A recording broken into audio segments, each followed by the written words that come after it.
Bonjour à tous et bienvenue dans notre émission Où va le monde? Un espace qui veut faire entendre différents points de vue afin d'appréhender la complexité des enjeux de notre monde actuel et en devenir.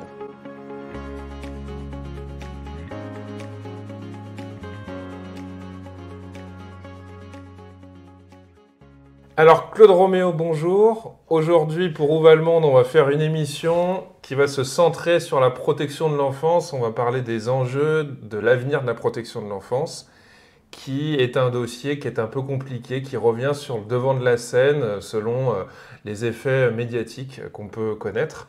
Pour commencer, je vais vous proposer de vous présenter aux auditeurs. Bien, je suis Claude Roméo, je suis directeur départemental honoraire enfance-famille, puisqu'en retraite en Seine-Saint-Denis. J'ai été, dans ces 20 années passées au département, eu quelques interruptions. J'ai été dans 2 cabinets ministériels, à la fois de Ségolène Royal et de Philippe Bas, avec qui j'ai travaillé à la rédaction de la loi du 5 mars 2007 sur la protection de l'enfance de ce point de vue-là. Également, j'ai été en 1998 président de l'Association nationale des directeurs de l'action sanitaire et sociale, bien évidemment. J'ai été en 2002 chargé de mission auprès de la défenseure des enfants pour travailler autour du concept de maison des adolescents, qui était une commande du président de la République, Jacques Chirac, à l'époque. Voilà, en 2008, je prends ma retraite de la fonction publique territoriale, et en 2009, on revient me chercher pour créer la direction de la protection des mineurs isolés et étrangers à l'association France Terre d'Asile. Donc je crée cette structure où je vais rester 5 années de ce point de vue. Voilà. Sinon, à partir de 2014, j'ai arrêté cette activité, en tous les cas, et on m'a sollicité pour écrire des livres. Voilà, donc un premier livre est sorti en 2016, dont le titre était « Négliger les enfants, c'est détruire l'avenir ». Et un autre livre est sorti en 2020, qui est « Je voulais une chance de vivre ».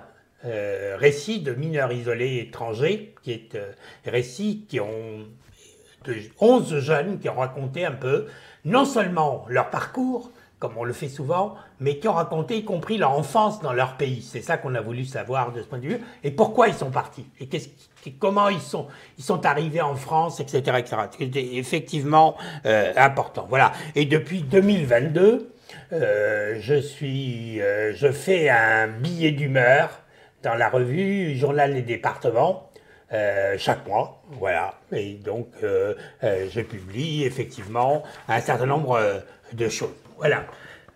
Sinon, sur le plan personnel, j'ai 2 enfants. L'un qui est à la direction de l'ASE de Corse, et le deuxième qui est directeur de la PJJ en Seine-Saint-Denis. Voilà.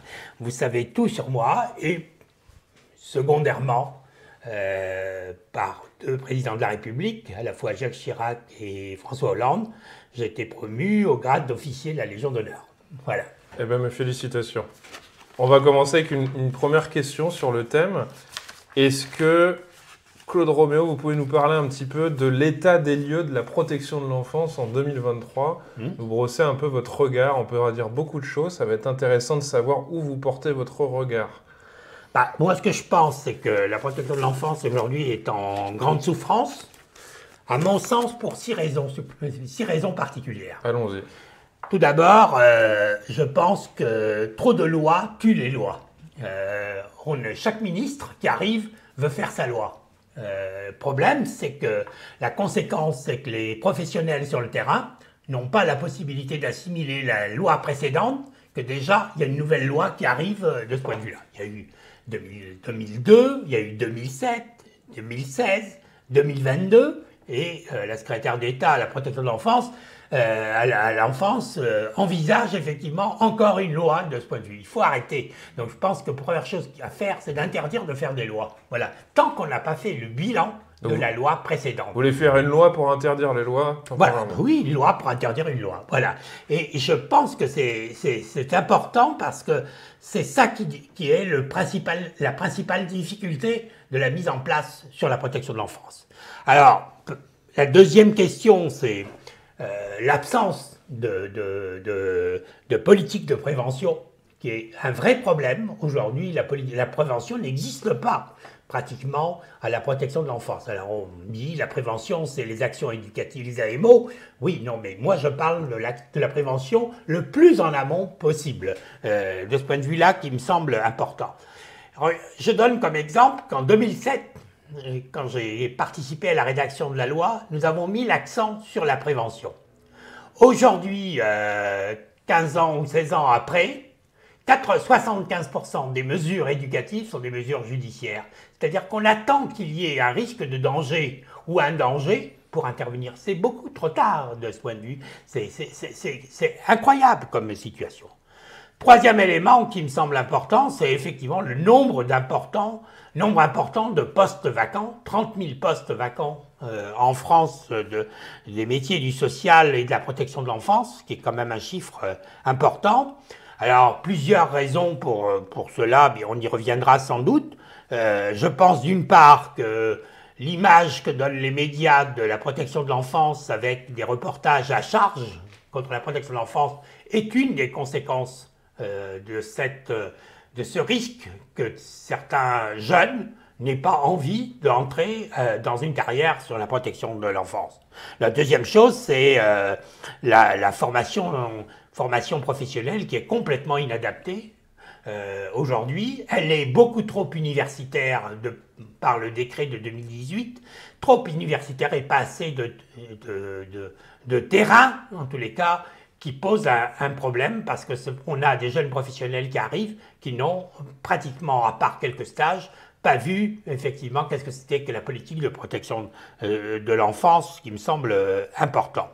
Y compris, j'avais beaucoup insisté lors de la loi de 2007, la question de la formation continue obligatoire. C'est quand même incroyable que des éducateurs peuvent traverser toute une carrière sans jamais faire de formation s'ils le souhaitent. C'est quand même un sacré problème. Tous les autres professionnels, les médecins, les psychologues ont des tiers-temps, ont des 10% du temps pour la question. Les éducateurs qui se trouvent devant des situations de plus en plus complexes n'ont pas de formation continue obligatoire. Donc je pense, moi, qu'il faut obtenir de mettre une formation obligatoire des travailleurs sociaux et des éducateurs. Et formation en lien avec les orientations du département ou de l'association dans laquelle on travaille, qui me semble important. C'est-à-dire à partir des schémas départementaux, à partir des grandes orientations, ça me semble absolument indispensable. Enfin, l'autre question, c'est l'absence de politique de la santé sur les enfants qui sont en protection de l'enfance. Quand on sait que 32% des enfants à l'aide sociale à l'enfance souffrent de troubles psychologiques et psychiques et n'ont pas été accueillis par la pédopsychiatrie, faute de place, compte tenu de la situation dans laquelle se trouve la pédopsychiatrie. Et quand vous savez que pour faire une demande de rendez-vous à la pédopsychiatrie, ça peut attendre jusqu'à 12 mois de ce point de vue-là. Et donc ça, c'est un vrai problème, d'accord. Enfin, il y a la question des mesures prises par la justice, des mesures éducatives qui sont prises par la justice et où on les met en œuvre parfois un an après.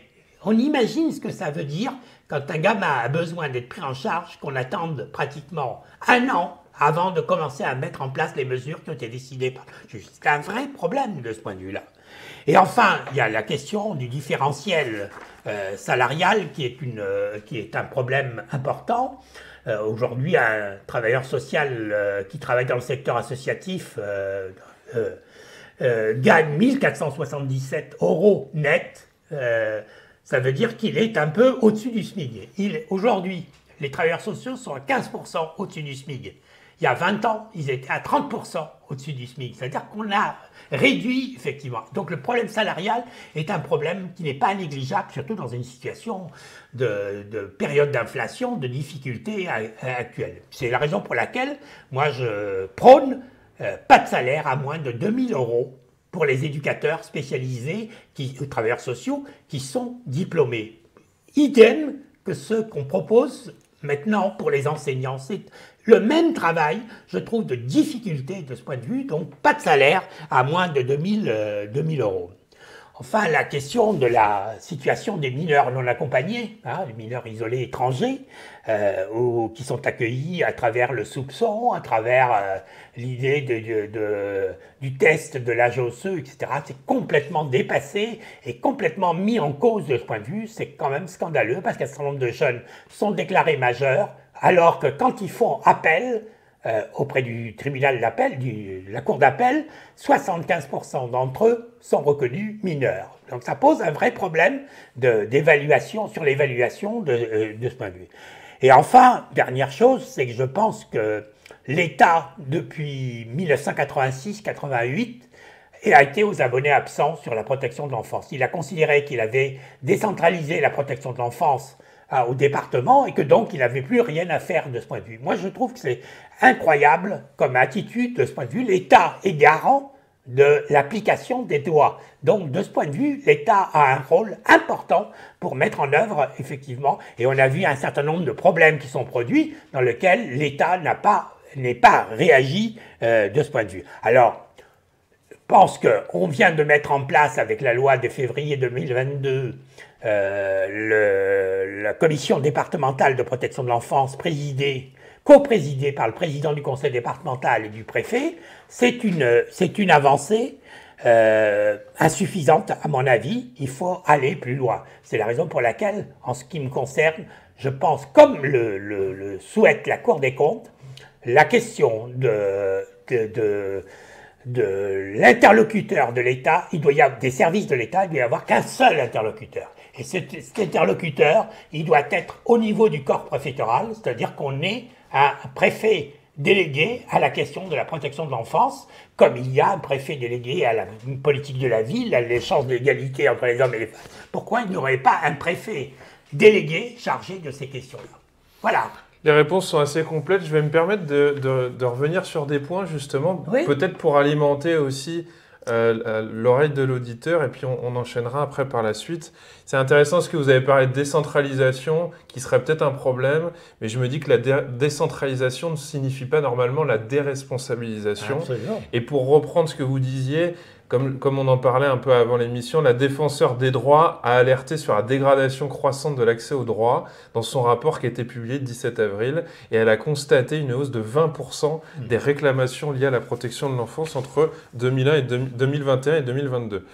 Vous avez parlé du salaire de 1 470 € des éducateurs. Moi, ça me rappelle mon salaire qui était de 1 492 € à Bac+8 à l'hôpital. Donc, c'est important parce que ça renvoie finalement à la question de soucis salariaux qu'on retrouve partout. Vous avez mis en lien des choses importantes, notamment vous avez parlé de la justice. Donc, je renvoie les auditeurs au podcast que j'ai fait avec Madame Valérie Dervieux autour de la justice, où on se rend compte que de toute façon tous les dossiers sont quasiment tous en retard et que ça a un impact très important sur la vie des gens. Vous avez aussi fait un lien avec la question de la médecine et de la pédopsychiatrie, mais on voit bien aussi que tout ça est appauvri, qu'il n'y a plus de médecins, et je renvoie au podcast que j'ai fait avec M. Grimaldi sur la chute du système de santé, et là on se rend bien compte qu'on est tous réunis d'une certaine manière, parce que s'il n'y a plus de psychiatres, ça bloque quelque chose. Vous avez parlé des formations obligatoires. J'ai trouvé ça assez pertinent, mais je me dis que formation continue. Oui, formation continue, mais qui serait donc obligatoire, en tout cas incitée régulièrement. Mais je me dis que dans certains établissements, on ne fait même plus d'analyse des pratiques ou de supervision, et que finalement, ce que vous voulez faire, c'est ne pas forcément laisser la responsabilité à l'établissement de pouvoir former, mais que ça fasse partie de sa profession, et je trouve que c'est intéressant. Vous avez parlé de places vides qu'on pouvait avoir à certains endroits et des documentaires à charge comme ceux qu'on peut voir dans les médias. En même temps, je me dis que c'est aussi l'expression d'un ras-le-bol, puisqu'il y a des questions, selon moi, qu'on ne peut pas aborder en protection de l'enfance et que c'est parfois malheureusement la seule voie d'expression. Pour ma part, en ayant fait de la formation à l'IRTS, je me suis rendu compte que de certains programmes, on n'avait que 3 heures de formation en protection de l'enfance. Et que je me demandais ce qu'on pouvait faire des autres heures. Évidemment, il y a bien d'autres choses que la protection de l'enfance, mais 3 heures me paraissaient anecdotiques. Au même titre que 3 heures de psychologie peuvent être enseignées sur 9 ans de médecine. Voilà. Et pour terminer, je remonte le fil, vous avez parlé de trop de lois, il faudrait faire une loi pour arrêter les lois. Je trouve que c'est très joli. Et je renvoie ça à un sujet d'actualité qui a aussi motivé ma venue vers vous, c'est le fait qu'on n'applique pas forcément les lois. Donc, je fais un petit aparté, on a quand même 2 médecins, Françoise Fericelli et Eugénie Izard, qui ont pu dénoncer le fait qu'elles aient fait des informations préoccupantes auprès de certaines familles. Et il se trouve qu'elles ont été mises sur le côté pour immixtion dans des affaires de famille, puisqu'elles avaient fait des signalements aux présidentes de conseils départementaux. C'est quand même une situation un peu particulière où finalement, il ne suffit pas simplement d'avoir des lois, encore faut-il qu'on puisse les suivre. Et donc je suis de tout cœur avec ces 2 médecins qui ont voulu justement protéger des enfants et qui n'ont pas été suivis par leur corps professionnel qui les lâche à ce moment-là. Donc ça, je pense que c'est aussi une vraie question importante. Alors, sur la dernière question, concernant le signalement, je rappelle qu'il y a l'article 40 qui prévoit qu'effectivement l'obligation à toute personne qui trouve un enfant en danger de faire un signalement au procureur. Sauf si vous êtes médecin. Dans l'application, maintenant, ça devient compliqué. Sauf les médecins de santé scolaire et les médecins de PMI qui sont autorisés à faire des signalements. La question étant, c'est que j'ai personnellement défendu les 2 médecins en question. Ça pose la problématique suivante, c'est que les règles du Conseil de l'ordre des médecins seraient supérieures aux lois de la République française. Et c'est l'usage qu'on marque à ce moment-là. Oui, c'est-à-dire que vous nous renvoyez à la loi qui est peut-être bien faite, mais en même temps, si on ne l'applique pas... Alors après, je suis pour que les médecins aient le droit de faire des signalements quand ils rencontrent, quand on pense les médecins généralistes. Seulement 5% des signalements émanent des médecins généralistes. C'est un vrai problème, ça veut dire que des médecins ne se sentent pas autorisés à faire un signalement alors qu'ils reçoivent en consultation des enfants qui peuvent être en situation d'enfant en danger. Mais c'est entendable, puisque entre protéger un enfant ou protéger sa famille, puisqu'on peut finalement se faire retirer le droit d'exercice, on est quand même dans un dilemme assez violent. Bien sûr. Et donc, je pense. Ceci étant, je veux dire, si je prends l'expérience de la Seine-Saint-Denis, un accord vient d'être passé entre le procureur de la République et le Conseil de l'ordre des médecins pour organiser le signalement. Je pense que ça peut être c'est bien en 2023. une ouverture pour aller vers le signalement systématique des médecins. Moi, je trouve qu'il vaut mieux mal signaler que pas signaler du tout. Oui, d'autant qu'il faut quand même rappeler en danger, un signalement, on est préoccupé. Ça n'est pas un jugement, c'est une préoccupation. Oui, parce que les personnes qui sont contre ce signalement disent oui, mais attendez, quand il y a des situations de divorce, par exemple, des femmes peuvent faire des signalements d'enfants en danger. Ou des hommes, évidemment. Des hommes, oui, sur les hommes. Je trouve que ce n'est pas du tout les circonstances. C'est la raison pour laquelle je fais juste une aparté. J'ai soutenu et participé à l'élaboration de la proposition de loi de Isabelle Santiago sur les violences intrafamiliales envers les enfants. Parce que là aussi, il y avait un vrai problème, c'est que tant on maintenait l'autorité parentale au père agresseur jusqu'au moment de la condamnation. Ce qui faisait que ces pères pouvaient continuer à agir sur des agressions sexuelles ou sur des maltraitances sans aucun problème. Donc maintenant, le texte... Et bloquer les procédures administratives de leurs enfants qu'ils ont pu abuser également jusqu'à la majorité. Mais donc ça, vous êtes bien d'accord, c'est un deuxième élément dont parle la Civise, en étant étonné des usages. Ouais. En 2023, on en est encore là, en fait. C'est quand même assez étonnant. Oui, oui, oui, mais je... Et c'est ça qui m'a motivé pour cette émission. De la même manière, comme je vous le disais hors antenne, c'est la question des assistants familiaux dont on n'a pas de fichier national et qui peuvent changer de département. Comment ça se fait que ce bon sens ne soit pas appliqué? Vous voyez, comment ça se fait qu'un médecin soit pieds et poings liés et doive se taire quand il est au courant d'abus sexuels? Comment ça se fait qu'un père abuseur puisse avoir encore des droits et bloquer l'évolution de son enfant? Et comment ça se fait qu'un assistant familial puisse changer de département pour brouiller les pistes d'une protection de l'enfance? Donc je veux terminer sur ce que je disais, c'est que le texte de loi, de proposition de loi d'Isabelle Santiago prévoit qu'à partir du moment où une procédure est engagée, il y a une suspension de l'autorité parentale du père ou de la mère qui sont maltraitants de ce point de vue. Et on n'attendra pas la décision de constatation. C'est une avancée, à mon avis, importante qui avait été refusée jusqu'alors. Et je m'en réjouis que cette proposition de loi a été votée à l'unanimité à l'Assemblée nationale et au Sénat et doit repasser à l'Assemblée nationale au mois de juin. Sur les questions des assistants familiaux, c'est que effectivement, ce sont des métiers qui sont relativement récents au sens de la décentralisation, c'est-à-dire dans les 30 dernières années. Alors, on est dans une situation, d'une part, où il n'y a plus beaucoup d'assistants familiaux, parce que les salaires qu'on leur donnait, les contraintes qu'on leur mettait, les enfants de plus en plus en difficulté qu'on leur confiait, fait qu'un certain nombre d'entre elles ne veulent plus faire ce métier de ce point de vue. C'est la raison pour laquelle moi je suis pour qu'il y ait un vrai statut des assistantes familiales. Après, la deuxième question, l'autre question que vous posez, c'est pourquoi il n'y a pas de fichier au niveau national?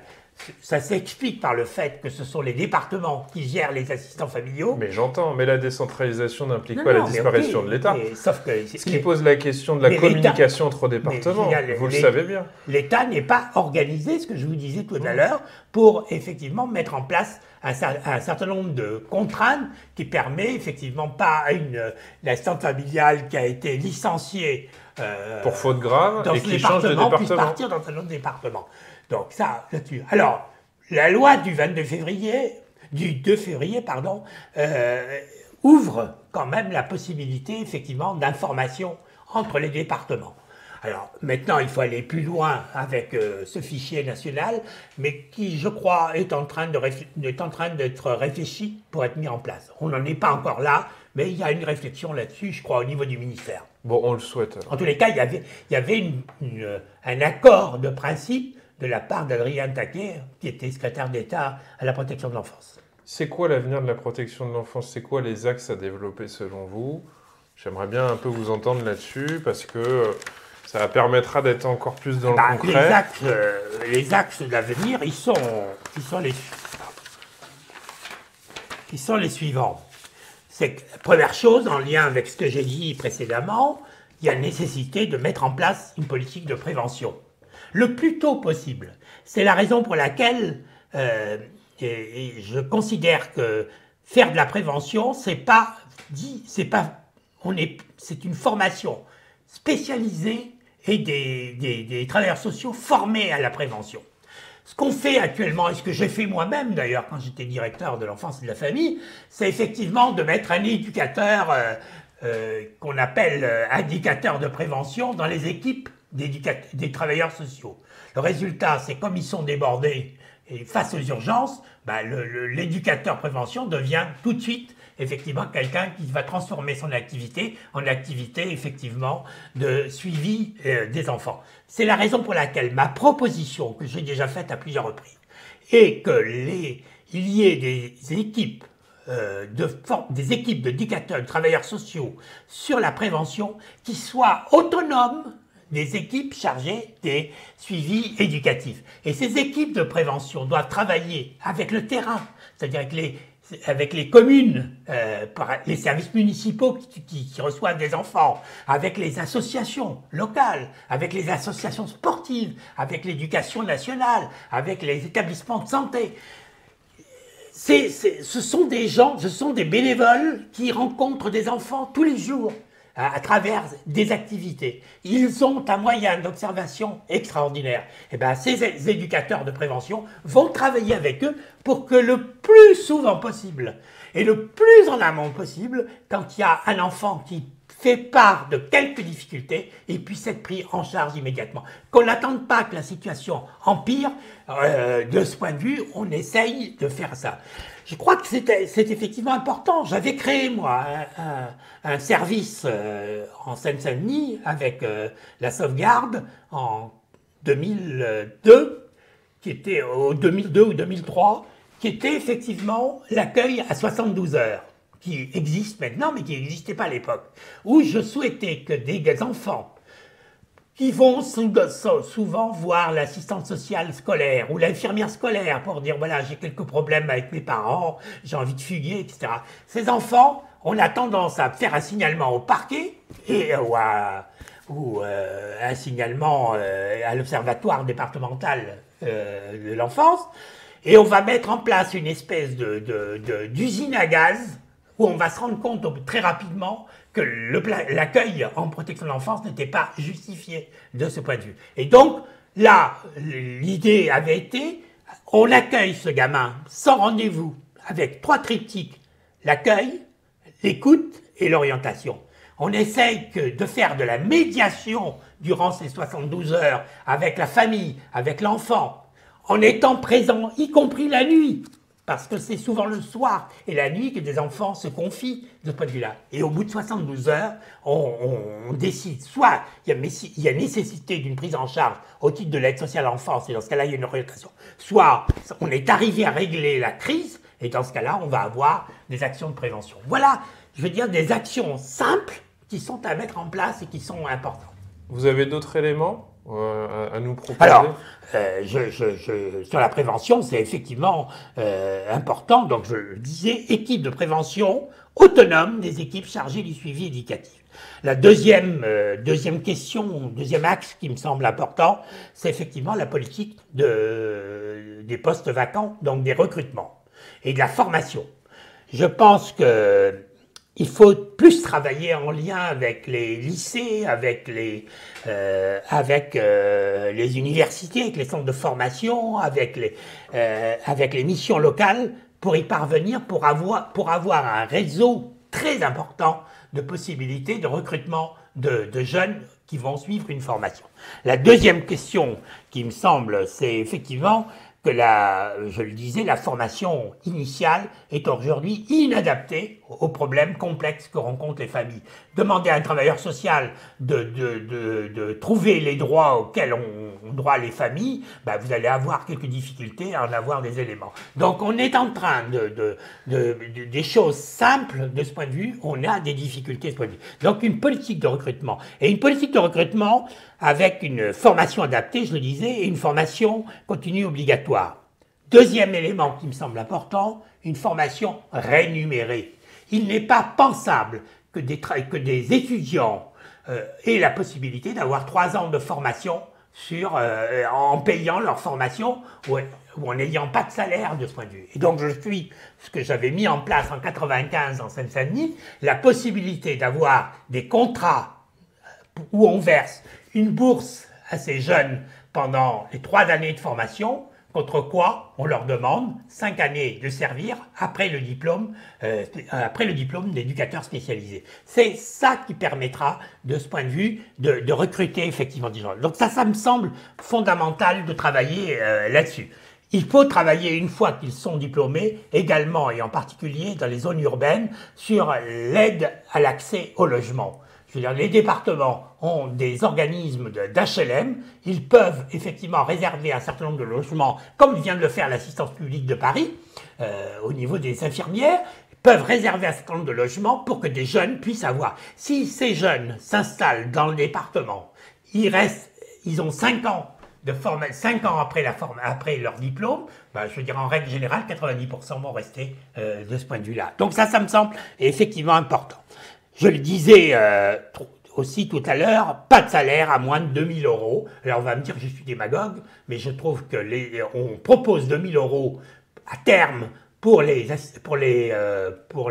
enseignants. Je pense que c'est les éducateurs devraient être là-dessus, dans cette phase de difficulté à trouver des éducateurs. Et enfin, et ça me semble le plus important, il faut développer absolument l'apprentissage et la formation en alternance pour les éducateurs.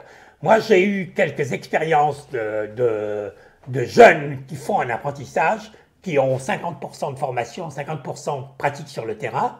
Je veux dire, quand ces jeunes vont sur le terrain être dans le cadre du suivi d'enfants, vont être confrontés à des difficultés, etc., ils ont une connaissance qui est bien plus importante une fois qu'ils sont diplômés par rapport à l'éducateur qui a fait une formation classique et qui a fait quelques stages où il n'a pas une vision juste. Donc je pense que l'apprentissage doit être développé. L'IRTS Parmentier a mis en place un CFA de travailleur social. Je pense que c'est une voie à aller de ce point de vue, d'aller vers l'apprentissage de ce point de vue. Ce n'est pas une réduction, ils ont la même formation que les autres éducateurs, sauf qu'ils ont en plus, effectivement, un travail sur le terrain et ils sont présents plus que les autres éducateurs, puisqu'ils sont sous contrat salarial, donc ils n'ont pas les vacances scolaires, etc. etc. Donc, plus grande disponibilité dans les équipes, en particulier dans les périodes des vacances scolaires et dans les périodes des vacances estivales. Troisième chose qui me semble importante, c'est la nécessité de développer les actions innovantes. Je veux dire, il y a beaucoup d'expériences, quand moi je regarde, il y a beaucoup d'expériences qui se font au niveau des terrains, mais qui ne sont pas connues au niveau national. Là aussi, il y a à développer une information sur les actions innovantes qui sont mises en place. Ça me semble important. Je veux dire, si je prends un exemple que j'ai bien connu dans ce département, c'est effectivement... Dans les années 2000, on avait un certain nombre de gamins qui avaient mis en échec à peu près une quinzaine d'établissements que plus personne ne voulait de ce point de vue-là. J'ai proposé qu'on mette en place une commission des cas complexes. Maintenant, ça se développe. À l'époque, ça n'existait pas. Des cas complexes. Et je ne souhaitais pas que ce soit moi, en tant que directeur de l'enfance de la famille, qui la préside, mais que ce soit une pédopsie, en l'occurrence Marie-Rose Moreau, qui était chef de service de pédopsie de Seine-Saint-Denis à l'hôpital Avicenne, qui présidait cette commission où il y avait le département, bien évidemment, les travailleurs sociaux du département, il y avait également l'éducation nationale, il y avait également la protection judiciaire de la jeunesse, etc., la pédopsychiatrie, etc. Résultat, on a travaillé sur le schéma suivant. Quand un enfant a besoin d'aller en pédopsychiatrie, il doit être pris en pédopsychiatrie. Il faut qu'il ait une place en pédopsychiatrie. Mais en même temps, quand la pédopsychiatrie dit il doit sortir, il n'y a plus aucune raison, il ne faut pas que le département dise ah ben il n'y a plus de place, sa place a été prise, il n'y a plus de place pour le reprendre. Donc il faut qu'il y ait une espèce de solidarité entre les uns et les autres. Et en ayant mis ces cas complexes, on a résolu un certain nombre de problèmes de gamins que plus personne ne voulait, qu'on est arrivé à réinsérer de ce point de vue. Alors je le dis également, le problème de la santé de l'enfant, je pense que c'est plus globalement, sur la question de la santé, on est très mauvais aujourd'hui au niveau national sur cette question. Sur la protection de l'enfance également, les bilans de protection de l'enfance ne sont faits très rarement. Moi, je propose que on fusionne la santé scolaire avec la PMI pour créer un nouveau service qui s'appellera Service de prévention de la santé de l'enfant et de l'adolescent, qui permettrait de prendre l'enfant de 0 à 16 ans, c'est jusqu'à la fin du collège, qui est la compétence des départements de ce point de vue. Je trouve que ça serait une avancée qui permettrait effectivement de mutualiser les moyens entre la santé scolaire, où il y a quand même plus beaucoup de médecins de ce point de vue, et effectivement la PMI qui, elle, a aussi quelques moyens qu'on mettrait ensemble pour créer un vrai service de prévention. Alors justement, je vais vous cueillir là-dessus. Vous parlez des conseils départementaux. Est-ce que selon vous, les conseils départementaux peuvent encore prendre en charge les difficultés à bras-le-corps, notamment quand il y a des enjeux d'élection? Est-ce que politique et protection de l'enfance font bon ménage selon vous? Je me pose la question, sincèrement, d'autant qu'on pourrait imaginer qu'on va vers une privatisation un peu de la protection de l'enfance. C'est ce qui s'entend de plus en plus. Est-ce que c'est une bonne, est-ce que c'est une mauvaise chose? Est-ce que l'État n'essaye pas de régler des difficultés qu'il n'arrive pas à endiguer depuis bien longtemps, en fait? Moi, je considère globalement, aujourd'hui, le budget de la protection de l'enfance est un budget de plus de 9 milliards. Il est énorme. Énorme.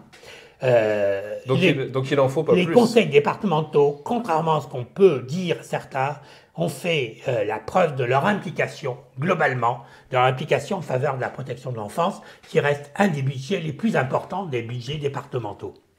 L'instance des conseils départementaux, je considère qu'ils sont plus aptes à adapter leur stratégie aux besoins réels du territoire, ou en tous les cas du département, et bien sûr, des enfants et des parents qui sont, je rappelle, les parents sont les premiers éducateurs de leurs enfants de ce point de vue.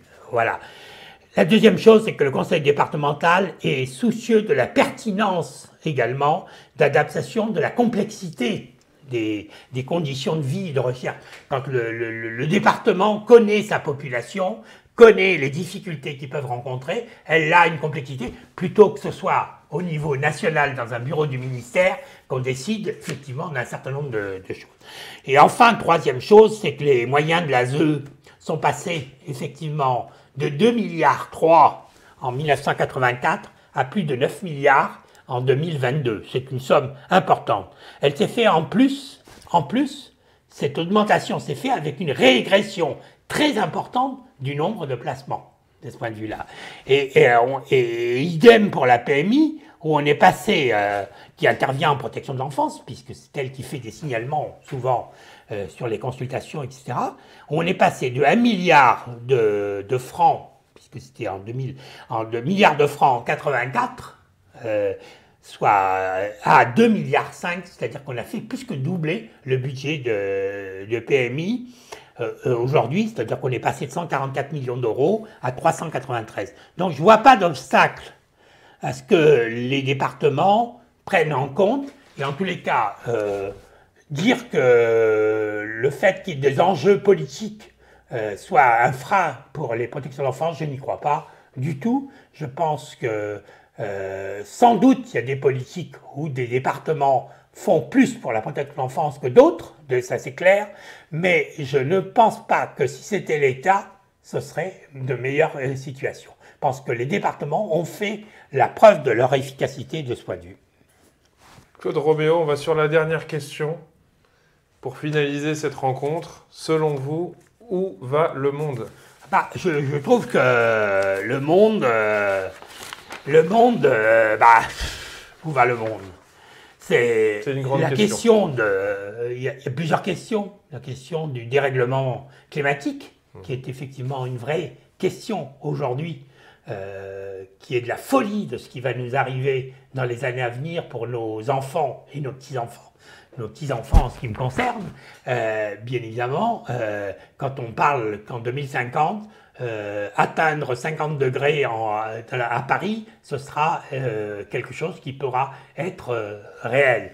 Je pense que on est dans la folie sur cette question du dérèglement climatique, sans parler des conséquences au niveau mondial pour les pays tels que l'Afrique, les pays en voie de développement, qui n'ont pas les moyens que peuvent avoir effectivement les pays développés et qui sont dans des situations, en plus de la famine, des situations effectivement.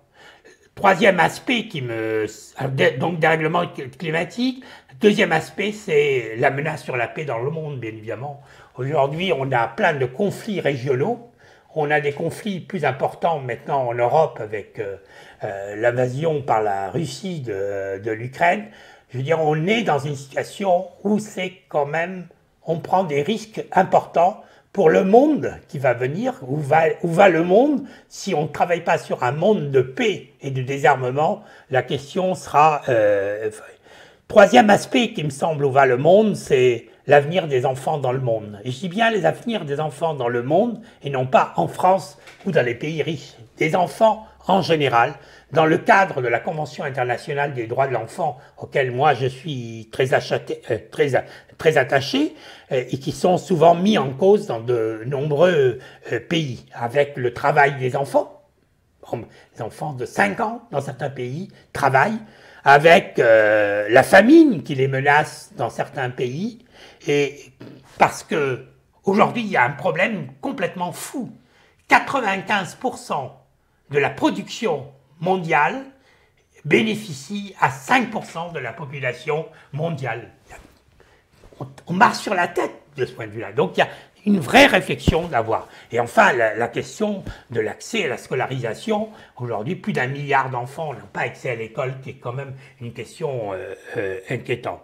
Et moi, je pense, je dirais en conclusion, à cette citation de Saint-Exupéry, que j'adore, dans Le Petit Prince, qui dit « La terre ne nous a pas été donnée par nos ancêtres, mais prêtée par nos enfants. » Donc nous avons la responsabilité de quel monde on va laisser à nos enfants. Une très belle citation, je vous remercie pour toutes vos réponses, Claude.